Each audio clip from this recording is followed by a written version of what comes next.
महत्त्वाची बातमी, विधानसभा निवडणुकीमधील कथित बोगस मतदानावर सामनातून टीका करण्यात आली आहे। प्रत्यक्ष मतदार नोंदणीपेक्षा मतदान जास्त कसं झालं? बोगस मतदानावर सामनातून उपस्थित करण्यात आलेला आहे सवाल। राज्यातील प्रत्येक विधानसभेमध्ये 25 ते 30 हजारांचे बेनामी मतदान झालंय।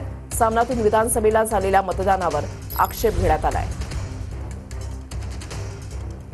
काय म्हटलेलं आहे सामनामध्ये पाहूयात। विधानसभा निवडणुकीमध्ये प्रत्यक्ष मतदार नोंदणीपेक्षा मतदान जास्त कसं झालं?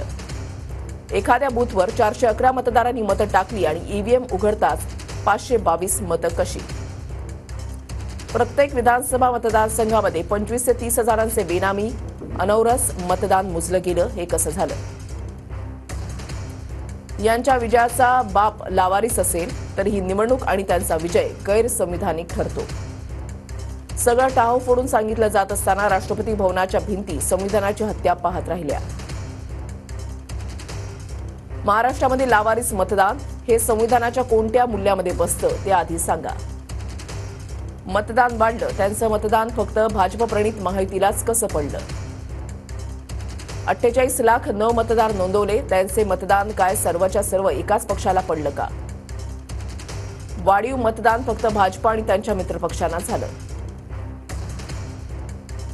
इतके काटेकोरपणे मतदान कसं काय होऊ शकतं, याचं उत्तर कुणीच देत नाही।